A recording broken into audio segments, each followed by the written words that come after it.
desculpa por isso. Pedir a eles, né, que eu estou interrompendo, atrapalhando. Pode abraçar, não tem problema. Tá, depois que ele terminar.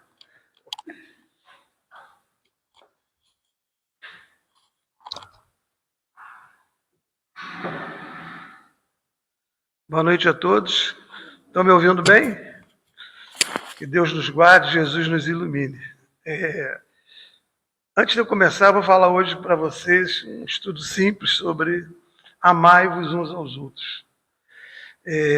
A Cris, minha querida companheira, na semana passada ela fez aqui um estudo sobre Francisco de Assis, em que ele falava a simplicidade a serviço do amor, é isso?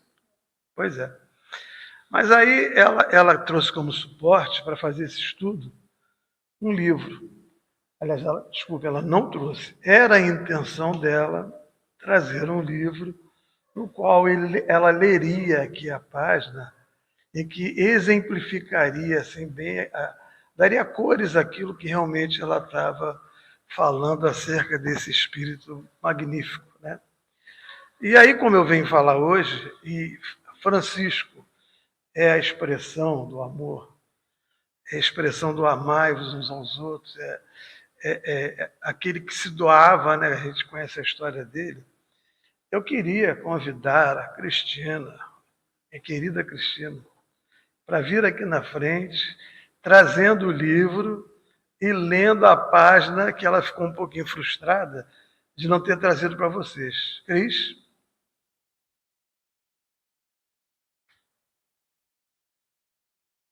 Boa noite a todos.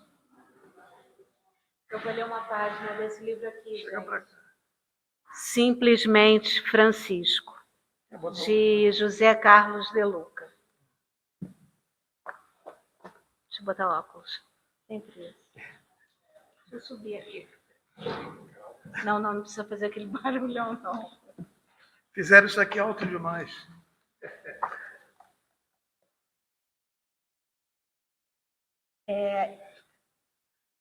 Essa página é sobre um sonho que Francisco teve e eu vou ler para vocês. Eu queria ter lido semana passada, mas esqueci o livro, né?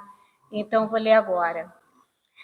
Francisco, depois de um longo trabalho no leprosário, ele dorme e ele sonha. Estava diante de um leproso e reconhece que era aquele irmão que um dia encontrara nas cercanias de Assis. Era o doente mais grave, mais deformado, mais repugnante que Francisco havia visto. E no sonho, ele estava com as mãos estendidas, como da outra vez, implorando uma esmola. Apenas uma diferença. Um passarinho pousou no ombro do enfermo e cantava e cantava. Francisco raciocina. Se um pássaro canta alegremente nos ombros do leproso, por que eu não posso abraçá-lo e demonstrar toda a minha alegria por amá-lo? Francisco se aproxima rapidamente do enfermo e o abraça com uma ternura jamais sentida. Parecia que seu peito ia explodir de tanto amor e seus olhos se banharam de lágrimas abundantes. Ao abrir os olhos, porém, Francisco se surpreende ao ver que o leproso havia se transfigurado na pessoa de Jesus. Francisco, você hoje verdadeiramente me encontrou, porque amou o Cristo pobre, o Cristo doente, o Cristo miserável que mora em cada ser humano. Ninguém se diviniza sem antes se humanizar. Eu me acho presente nas chagas de todos os sofredores, embora a maioria me procure apenas nos templos de pedra, rogando favores exclusivos. Era isso que eu queria ler para vocês semana passada, mas foi lido hoje. Muito bem. Simplesmente Francisco. Lindo. Ela é fofa, né? Bom, então vamos lá.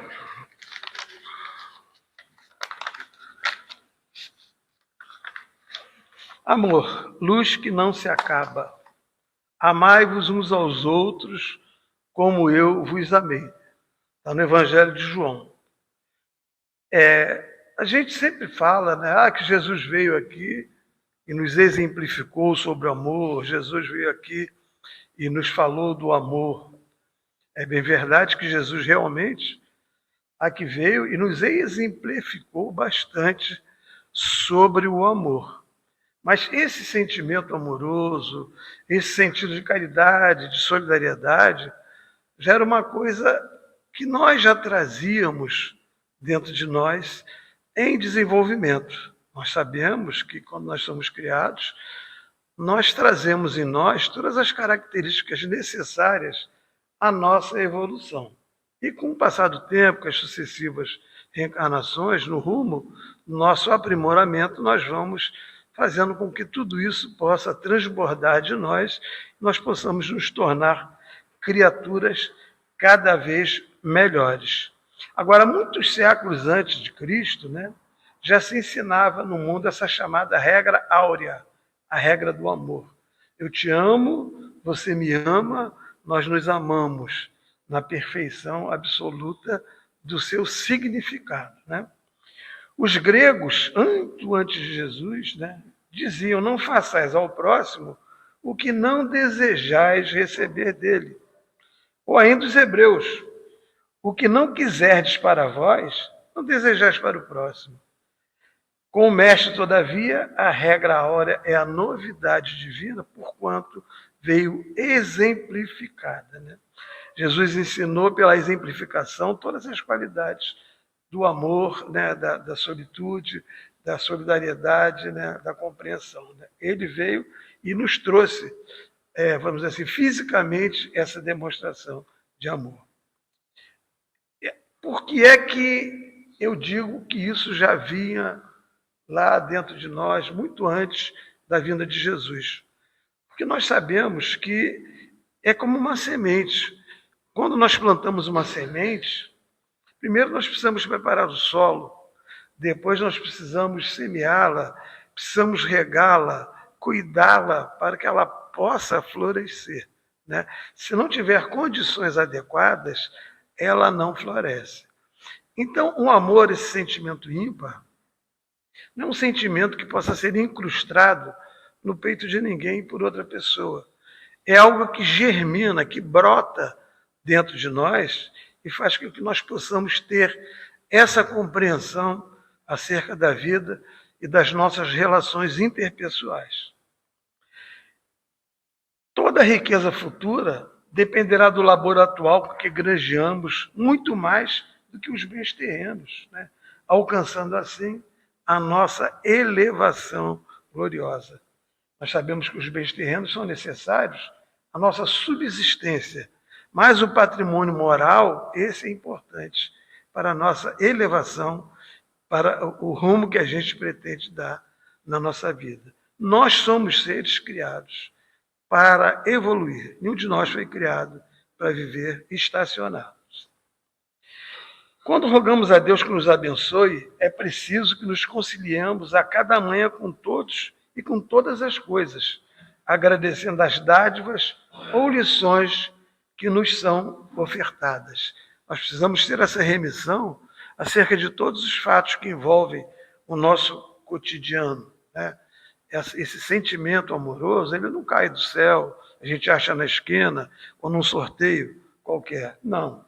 É uma coisa que vem despertando dentro da nossa característica pessoal de compreensão dele. Então, é necessário que a gente possa ter essa visão, ter esse sentimento. Não podemos supor que vamos achar na esquina o amor e colocá-lo no nosso peito, e a partir daí seremos pessoas extremamente amorosas, né?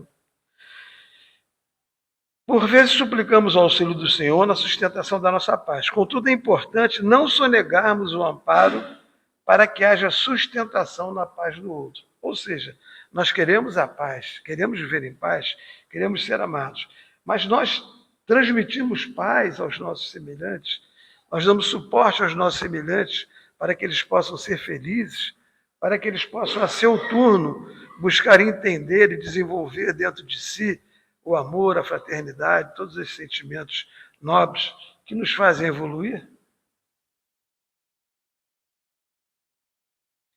Ou seja, ninguém vive só para si. Já dizia Paulo apóstolo, nós vivemos para os outros, nós nos aperfeiçoamos pelos outros e para os outros, como consequência de uma ação direta em função deles e de nós, que faz com que nós possamos verdadeiramente crescer enquanto seres da criação divina, né? Em qualquer parte, não poderemos agir isoladamente se tratando da obra de Deus, pois ele estabeleceu a cooperação como princípio dos mais nobres. Um mandamento vos dou, que vos ameis uns aos outros, como eu vos amei. Nisto todos conhecerão que sois meus discípulos, se vos amardes uns aos outros. João. E a gente lembra de João, né? Eu gosto muito de uma passagem de João Evangelista, no livro Francisco de Miramês, e que o livro começa com o final da vida de João Evangelista, centenário, foi acho que o único que morreu centenário, de causas naturais, com 100 anos. E João dizia, meus filhinhos, amem-se, exortava o amor, era a essência do amor. João depois veio como Francisco de Assis, como a Cris também explicou aqui na semana passada. Ou seja, ele já trouxe aqui toda aquela grandeza espiritual, amorosa, afetiva que ele tinha como João Evangelista. Se o amor ao próximo constitui o princípio da caridade, amar os adversários é a sublime aplicação desse advento, porquanto a posse dessa virtude representa uma das maiores vitórias contra o egoísmo e o orgulho. Lembrando que o amor que se coloca a serviço da humanidade, da humildade, é o amor que perdoa e é perdoado, como esclarece Mateus no capítulo 6, versículo 12 do Evangelho segundo o Espiritismo. Então, amar significa também perdoar. O amor em si, aprender a amar, desenvolver o amor, ele nunca está dissociado de perdoarmos, de entendermos o móvel das ações dos nossos semelhantes, procurando superar, perdoar, não esquecer, perdoar verdadeiramente. Não basta amar, é preciso também perdoar, né? A gente sabe que a recomendação que se faz, quando for orar, né, no secreto do seu quarto, afasta do coração toda e qualquer ofensa que teu irmão vos tenha feito, todo e qualquer ódio, qualquer rancor. Por que Jesus fala isso? Porque se você não tiver esse estado de ânimo em que afaste todos esses sentimentos negativos, a sua prece não terá efeito. Serão palavras lançadas, porque elas estarão desprovidas de amor, né?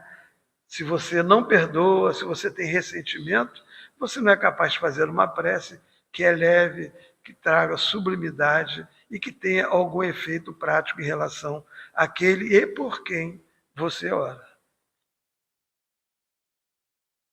Quem perdoa eleva-se, mas quem se vinga desce aos desfiladeiros das sombras. Tudo é fácil para quem cultiva a verdadeira fraternidade, porque o amor pensa, fala e age, estabelecendo o caminho que se atirará livre e feliz para a glória da vida imortal. Se desejarmos avançar para a luz, aprendamos a desculpar infinitamente, porque o céu da liberdade ou o inferno da condenação reside na intimidade da nossa própria consciência, ou seja, somos nós com nós mesmos, né? Nós olhando para o nosso interior, vendo as nossas virtudes e vendo os nossos defeitos. O mestre ensinou-se a pedir na oração de Deus, Pai, perdoa as nossas dívidas, à medida que perdoamos aos nossos devedores. Usemos a cada hora a compaixão sem medida e o perdão sem limites, lembrando-nos que perante os nossos males, Jesus exclama complacente, em verdade, eu não vim para curar os sãos. Não são os sãos que precisam de médico, são os aflitos, são os necessitados, são os equivocados, são aqueles que ainda não entenderam a mensagem do Mestre. É necessário rendermos culto ao perfeito amor, que tudo ilumina, e a todos atende sem distinção, não paralisando o impulso do amor fraterno, diante daqueles que nos parecem equivocados, calando-nos diante da crítica destrutiva e pronunciando o verbo que sirva de reconforto. Ressurgindo no Espiritismo, o Evangelho nos faz sentir que retornamos à carne para reaprender e regenerar. Ou seja, as sucessivas reencarnações, elas têm esse condão, que é que voltamos, para reaprender e nos regenerarmos dos nossos erros e dos nossos equívocos.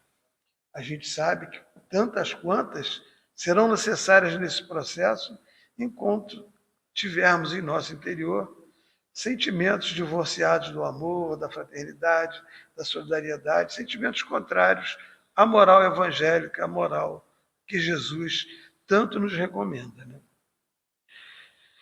Saibamos, pois, dividir o tesouro da compreensão em parcelas de bondade, revisando as sendas trilhadas, a fim de amadurecermos no entendimento da estrada. Amando-nos uns aos outros, uma nova luz brotará no terreno vivo da nossa alma, mostrando-nos que só o trabalho no serviço ao próximo é capaz de conduzir-nos à comunhão com a verdadeira felicidade que decorre do nosso ajustamento à lei de Deus. Seja qual for a dificuldade, não desertemos do amor que todos devemos ter uns para com os outros. Caso recebamos em troca pedra e ódio, vinagre e fel, continuemos firmes, auxiliando sempre, porque é possível que estejamos hoje na terra diante dos outros, ou os outros diante de nós, pela última vez. Somos todos espíritos a caminho dessa luz inesgotável que é Deus. Não precisamos chegar em primeiro lugar, precisamos apenas chegar, até porque não é uma gincana, Todos chegaremos. Uns na frente, outros mais para trás, mas todos haveremos de chegar. Respeitando o ritmo e a condição dos amigos anônimos que Deus coloca em nosso caminho. A gente precisa entender também dessa grande limitação que nós temos, acerca desse entendimento. Uns mais, outros menos. Não temos todos nós a mesma capacidade de compreensão acerca disso. Isso depende do nosso conhecimento intelectual, do nosso conhecimento moral, do nosso interesse e oportunidade de entender as lições de Jesus. Então, nós estamos assim mais ou menos próximos nesse rumo evolutivo, nessa região aqui, mas temos diversidade de sentimentos, de entendimentos, de capacidade evolutiva mesmo. Aristóteles dizia que a poesia é mais filosófica do que a história, pois ela trata do que poderia ter acontecido e, portanto, mais do universal do que do particular. Guardar na memória muitos episódios possíveis corresponde a um dos mais importantes aspectos do desenvolvimento da imaginação, que é, por sua vez, o único caminho para compreendermos o que parece à primeira vista incompreensível. Afinal, homo sum humanil amiale non puto, Terêncio. A ideia que fazemos do homem pré-histórico, por exemplo, é repleta de enganos. A gente sempre pensa assim no homem pré-histórico, naquele povo que vivia lá atrás, na caverna, arrastando a mulher pelo cabelo, com o tacape na mão.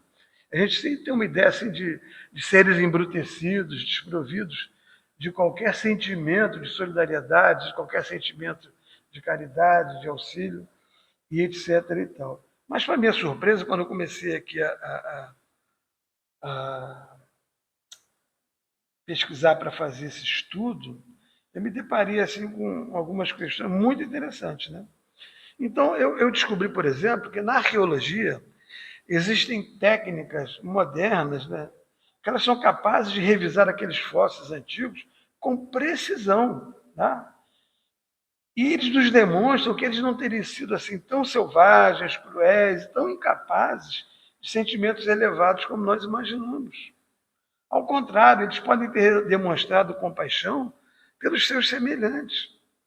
A gente fica se achando assim, o suprassumo, e achando que aquele povo lá atrás era bruto.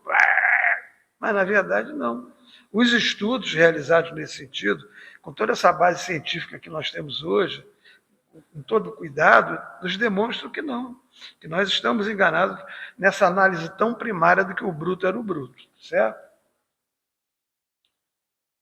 O que é a compaixão? A compaixão é o sentimento de compreender o estado emocional de outra pessoa, acompanhado de impulso altruísta de buscar maneiras de aliviar, reduzir ou eliminar a infelicidade, a dor e o sofrimento alheio. A compaixão é mais intensa do que a empatia. Identificar-se com outra é empatia. E não se confunde com a caridade, que é fornecer benefícios, e nem com a piedade, que é sentir sem agir. Então são coisas diferentes, todas próximas, mas questões diferentes.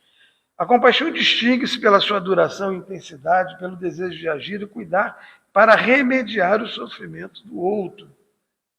Isso é um princípio amoroso. Existe uma disciplina emergente chamada bioarqueologia do cuidado, relacionada à saúde, que analisa evidências em restos humanos que indicam sobrevivência do indivíduo possuidor de uma patologia incapacitante que tornaria difícil viver até a idade da sua morte sem ter recebido cuidados especiais. Ou seja, se localizaram restos mortais de pessoas com uma limitação física tão grande que, se não recebessem cuidados dos outros, não teriam a mínima condição de sobreviver. E eles sobreviveram, porque foram cuidados de alguma maneira lá naquela época. Os cientistas estão descobrindo que pessoas com doenças raras desfrutaram do apoio da sua comunidade e puderam sobreviver bem até a idade adulta. E ainda que foram enterradas não como marginalizados, mas recebendo os mesmos cuidados dos demais mortos do seu grupo, ou seja, foram respeitados. Então, como é que você pode achar que alguém embrutecido iria cuidar de alguém e ter esse respeito, esse cuidado no enterramento desse ser quando ele desencarnasse? Interessante, né? Aí tem alguns exemplos aqui. Na caverna de Shanidar, no Kurdistão, a nordeste do Iraque, foram encontrados os restos de 10 neandertais, datados de 45.000 a 50.000 anos atrás. Entre eles havia um apelidado de Shanidar I, que sobreviveu apesar de graves limitações físicas. Seus restos mortais indicam que ele tinha um braço direito atrofiado, provavelmente amputado acima do cotovelo. Sofreu também de surdez e teve um traumatismo craniano que esmagou a órbita esquerda e deixou cego de um olho. Enfim, uma série de privações que tornava impossível ele participar das atividades de sobrevivência do grupo. Todos os ferimentos do Shanidar I mostram sinais de cura. Então, nenhum deles resultou em sua morte. Ou seja, trataram dele e sobreviveu a essas mazelas. Na verdade, cientistas estimam que ele viveu até 35, 45 anos de idade. Uma longevidade nada desprezível para aquela época. Nada desprezível. O sujeito naquela ocasião vivia até 45 anos, era uma vida, hein? Shanidar I viveu por um tempo substancial antes da sua morte e, portanto, deve ter recebido cuidados do seu grupo. Aí tem um outro caso, Trincaus. Ossos do Neandertal Shanidar I. Note o húmero direito atrofiado comparado com o húmero esquerdo robusto. Seu braço amputado e cicatrizado indica que os neandertais realizaram uma cirurgia em Shanidar I e sua recuperação foi bem sucedida. Gente, a gente está falando de 45.000 anos lá atrás. Então, esse povo não era embrutecido a esse nível de deixar cada um sobreviver do seu modo, certo? Shanidar IV, que é um outro, um homem adulto com idade entre 30 e 45 anos, foi encontrada sobre a sua sepultura grande quantidade de pólen, sugerindo que as flores inteiras fizeram parte do ritual funerário. O estudo do material permitiu identificar milfolhas, centáureas, cardo amarelo, muscari, malva rosa. Todas as plantas usadas tradicionalmente como diuréticas, estimulantes, adstringentes e anti-inflamatórias. Além da prática funerária deliberada dos neandertais, esses dados sugerem também conhecimentos de plantas curativas e que possivelmente Shanidar IV tivesse sido um xamã, agindo como curandeiro em seu grupo. Temos um outro, Romito II, o caçador do Paleolítico, com nanismo. A caverna de Romito, a grota de Romito, fica na Calábria, no sul da Itália. Ali foram encontrados vestígios de ocupação humana durante o Paleolítico.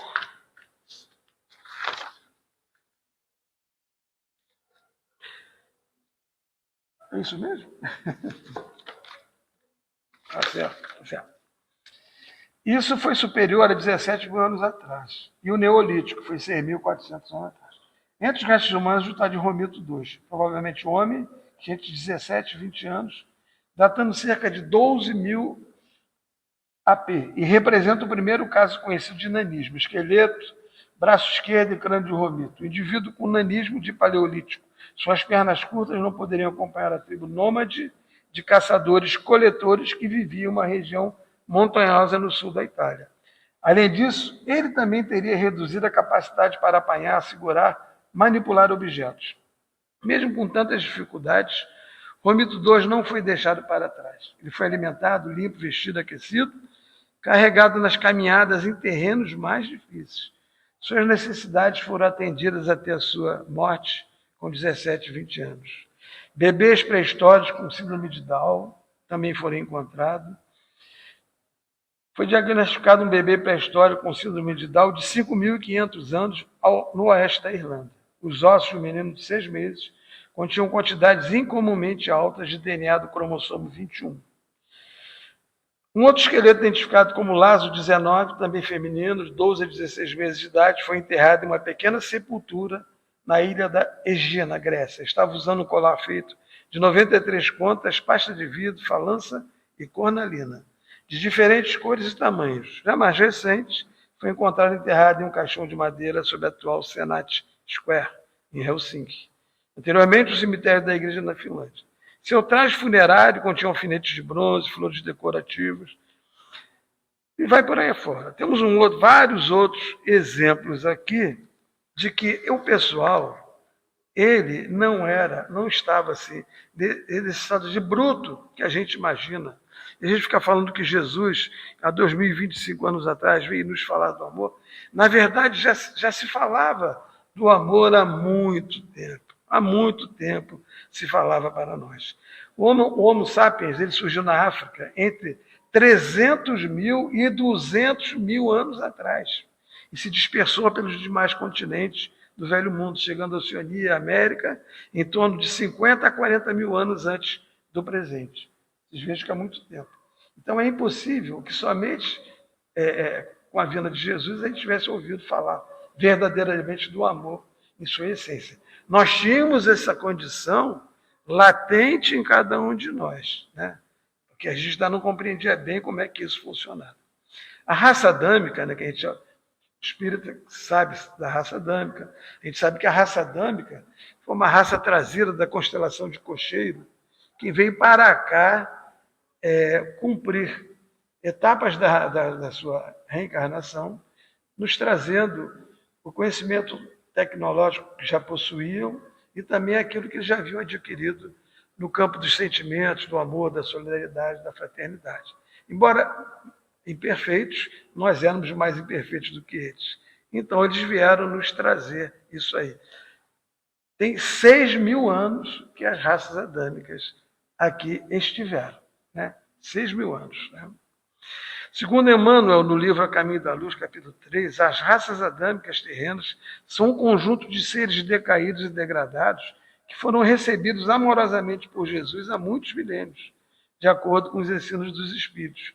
Foi dessas grandes imigrações ou colônias de espíritos, vinda de outra esfera, que deu origem à raça simbolizada na pessoa de Adão. E por essa razão mesma, chamada raça adâmica.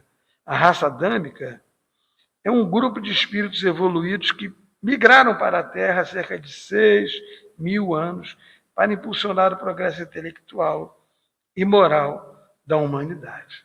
Então, a gente percebe, por tudo isso, que essas lições de amor, essa exemplificação de Jesus, tudo isso que a gente conhece, infelizmente, ainda é uma coisa muito tênue em nossas vidas, né?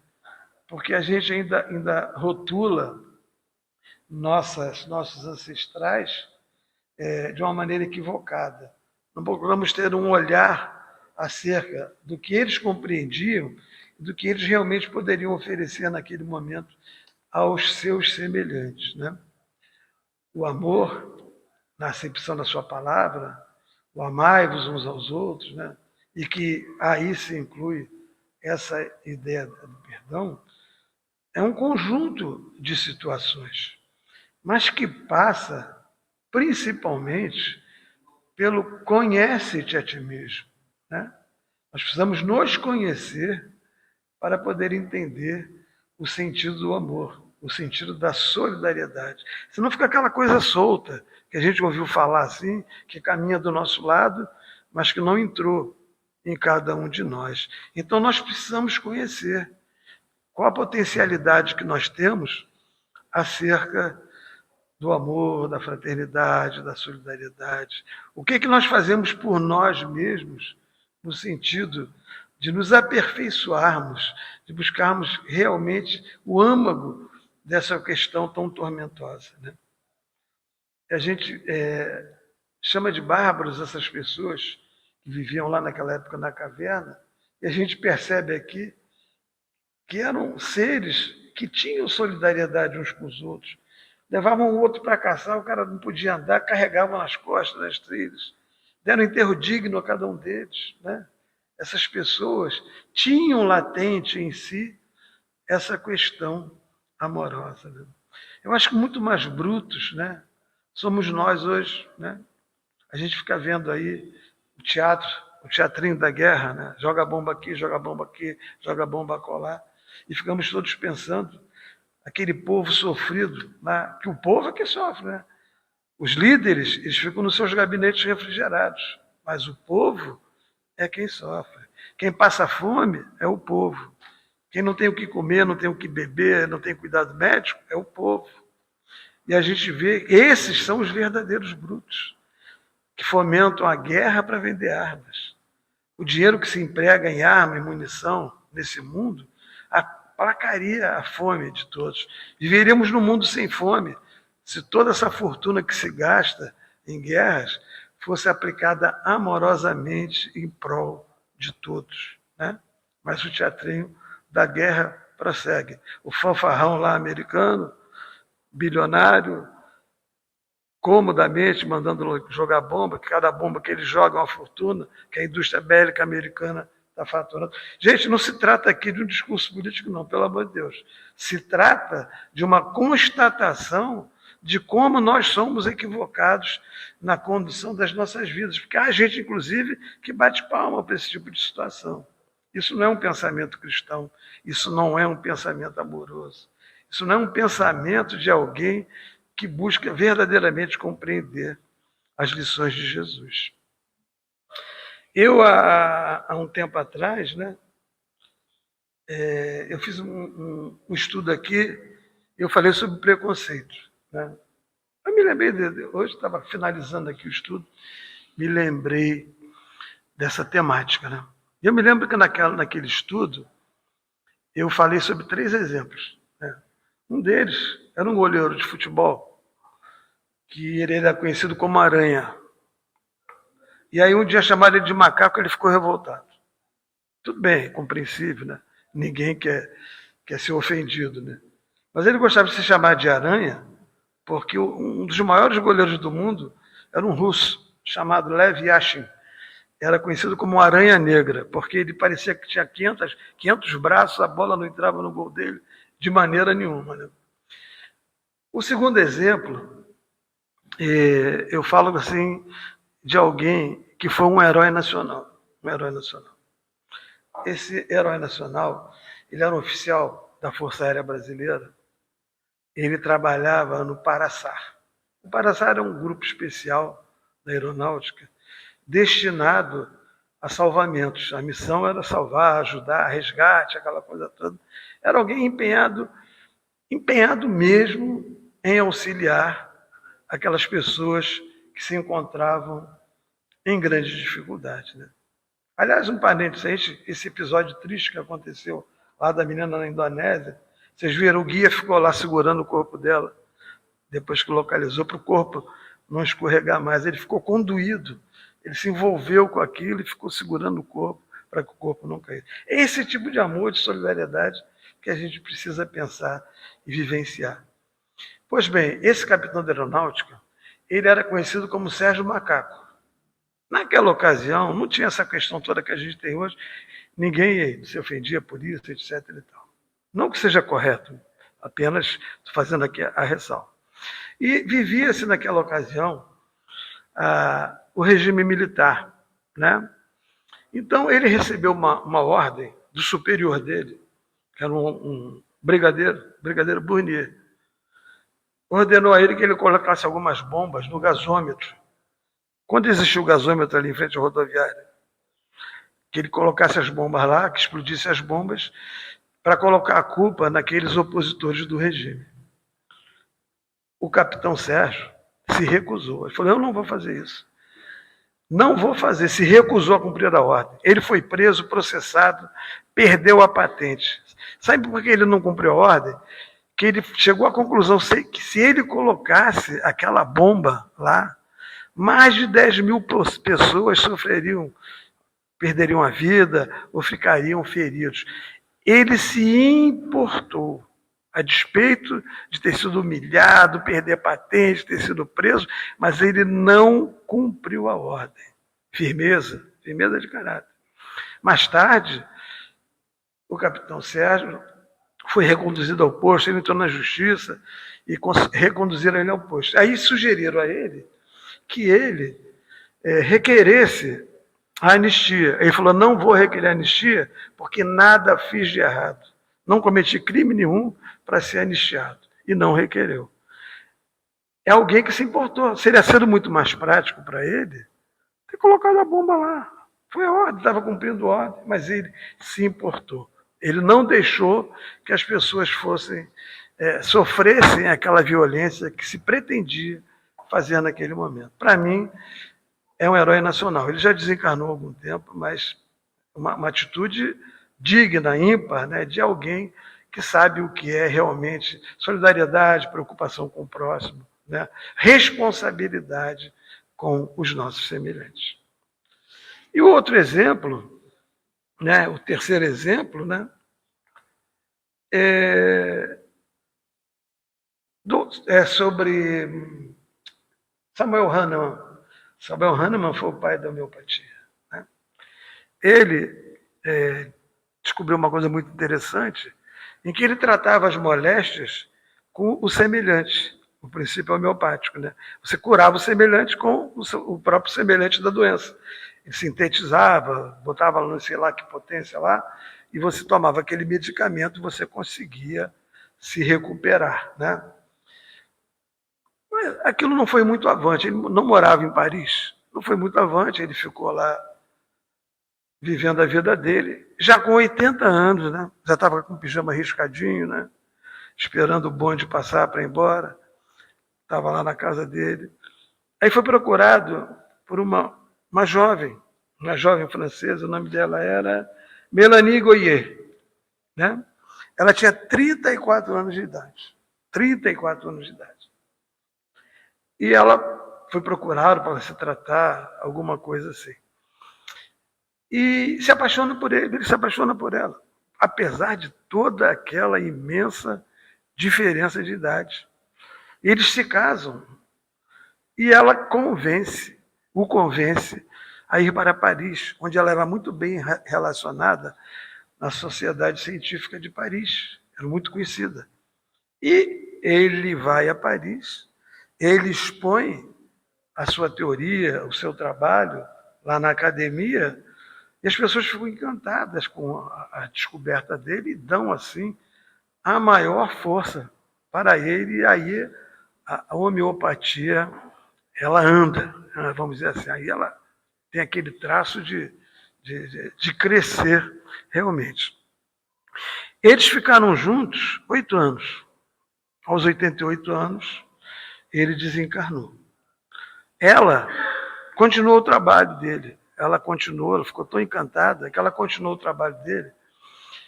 Foi presa por exercício ilegal da profissão, mas continuou aquela pesquisa. Uma história de amor entre dois seres, né? Que gerou uma história de amor em favor de outros seres, né? Porque essa é a característica do amor, né? O amor é distributivo. Ele se insere em você e sai se espalhando. Se ele for sincero, verdadeiro, né? Eu sou mais velho do que a Cris há alguns anos, mas fiquei até feliz, porque a diferença de idade deles era muito maior do que a nossa. Então, era 34, ele tinha 80, eram 46 anos de diferença. Olha só, não estou incentivando ninguém não, tá? Vamos deixar claro isso aqui. Então, são histórias de afeto, de amor, porque o amor, ele tem essa característica coletiva também. Ele não se destina tão somente à nossa emancipação, ao nosso crescimento. Ele se destina à coletividade. Se todos nós nos amarmos, como Jesus recomenda, todos nós seremos agentes transformadores desse planeta. A gente sabe, né, que a força dos nossos pensamentos tem esse poder modificativo. A gente consegue fazer com que as coisas se modifiquem de uma maneira muito acentuada. E voltando lá ao princípio homeopático, né, que eu gosto muito de dizer isso, que a homeopatia trata a patologia pela semelhança.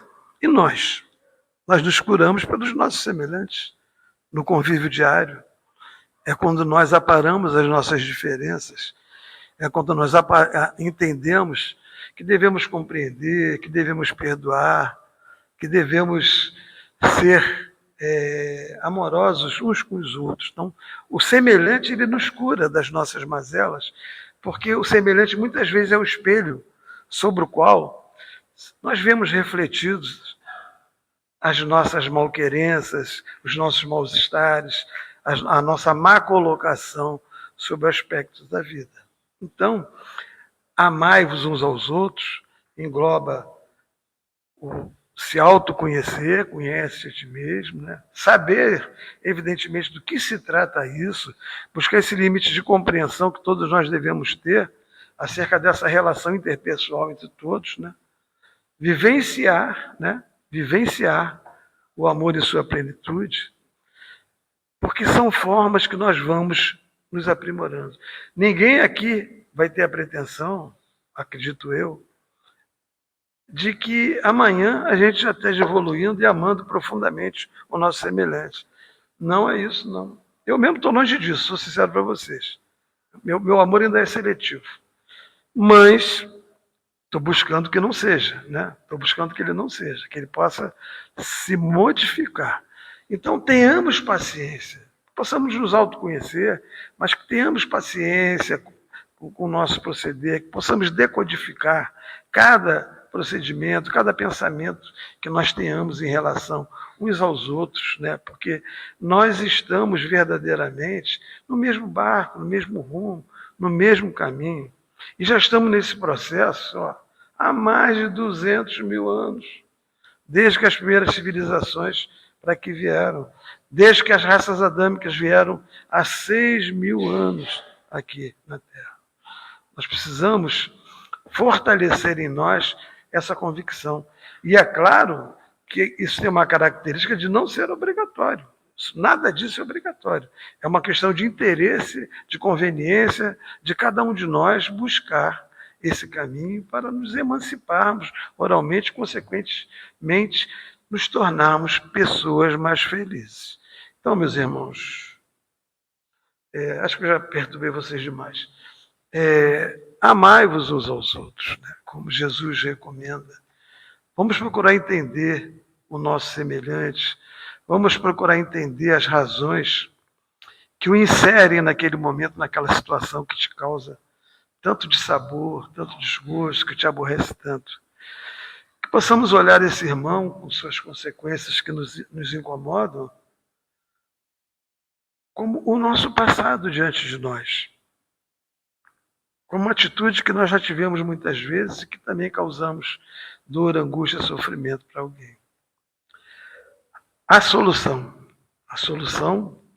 passa por essa vivência, por esse conhecimento. Precisamos entender verdadeiramente o sentido da palavra amor que Jesus nos fala. Sem essa compreensão, a gente vai ficar tipo decoreba, 3 vezes 2, 6, 3 vezes 4, 24, e não vai verdadeiramente entender, não vai verdadeiramente compreender. Bom, esse era o meu estudo de hoje. Muito obrigado pela paciência de vocês. Um beijo em todos. Cris, obrigado pela força.